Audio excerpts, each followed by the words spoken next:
Welcome back to Crystal Clear! I'm ARTWITHKODA, and when it comes to the future of Steven Universe, we are presented with the series' largest cast. Between the Crystal Gems being stronger than ever, peace between Earth and Homeworld, and the restoration of the corrupted gems, alongside the citizens of Beach City, it truly is a full house. However, I've had a gut feeling about one gem in particular, one new character who I have a feeling is going to have a spotlight in Steven Universe future. A gem that we certainly should not be sleeping on, and that is the uncorrupted crystal gem, Snowflake Obsidian.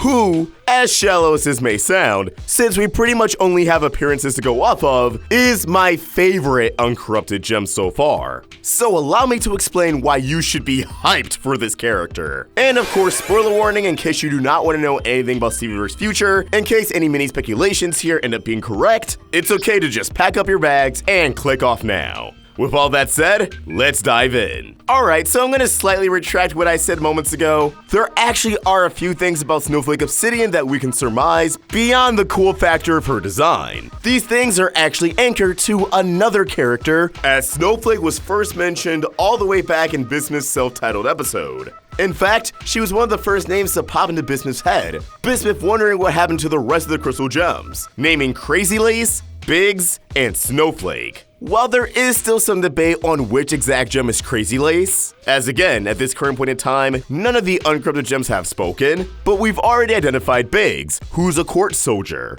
And off of the suspects of who could be Crazy Lace, it's likely she would be one as well. So due to that association with Bismuth and the aforementioned gems, one could assume that Snowflake Obsidian is also a soldier. There's a chance that she was designed for combat. Or she could just be similar to Bismuth in the sense that although she wasn't designed for fighting, she quickly adapted to running fades on the battlefield. Being one of the first gems mentioned by Bismuth, not only do I believe Snowflake would have a passion for fighting, but like Bismuth, she also has an intense passion for the crystal gems and everything they stand for. By extension, having a great attachment to the earth. Now, when it comes to her purpose, I wonder if her gemstone actually does correlate to a certain extent. We still don't know all too much about Homeworld's case system in Steven Universe, but should Snowflake Obsidian not actually be a warrior, I could see her as another construction gem like Bismuth, except tailored to a certain climate. After all, we know that Nephryites are also construction gems to a certain extent, going off Senti's backstory in Monster Reunion.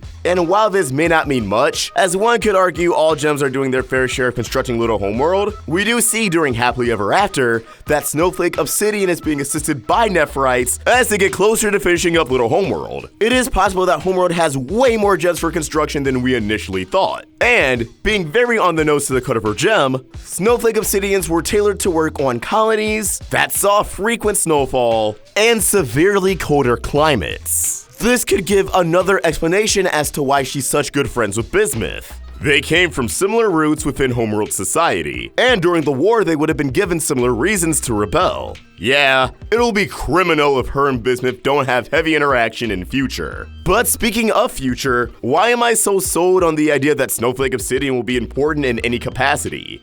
Well, since Change Your Mind, she's definitely the uncorrupted gem we've seen the most so far. Not only was she the first gem to kick off the big panning shot at the end of Change Your Mind, with everyone in the diamond bubble bath, also she's drawn at a much larger scale here, like holy cow. But like, just go through the movie. Sure, there really is a handful of crypto gems that they show in the background the most, but it feels like she's just constantly there, taunting us, knowing that we just want her to say something. When it comes to the opening of Steven Universe Future, while plenty of crypto gems are present on the left side of the screen, tell me, who is the largest here? It's probably the one who's a contender for Crazy Lace. But second place is Snowflake, and look at her placement. She's arguably the closest one to both the diamonds and the crystal gems, being in front of White and behind Garnet. She's placed in such a way where you can't ignore her. That being said, all this oddly silent focus on Snowflake Obsidian has me hopeful that she'll be a highlight in this upcoming season. And if I had to make an educated guess, she definitely will pop up in the tensions between the Crystal Gems and the Era 3 Homeworld Rebellion,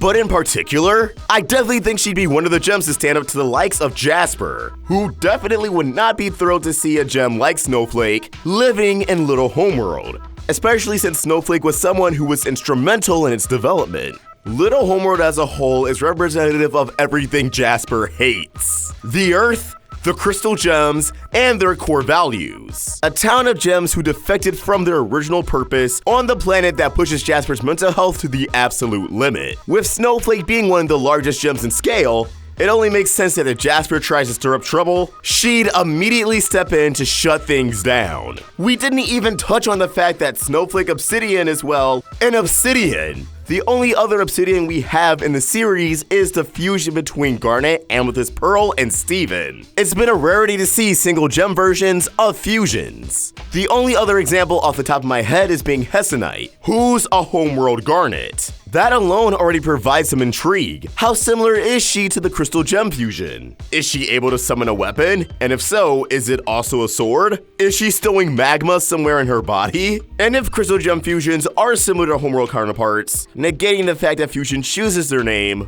then Obsidian's Malforge could actually be evidence that Snowflake Obsidian actually did deal with the construction side of homeworld. But that is extremely wishful thinking. Regardless, Snowflake Obsidian has my undivided attention, and I cannot wait to see what happens with her in the future of the series. But as always, these are just my thoughts, and I want to hear yours. What do you think? Do you want to see more of Snowflake Obsidian? Why or why not? Let us know your thoughts in the comments below, or tweet your thoughts at Roundtable Vids. And for more of my own thoughts, you can find me at ARTWITHKODA. We're also on Instagram.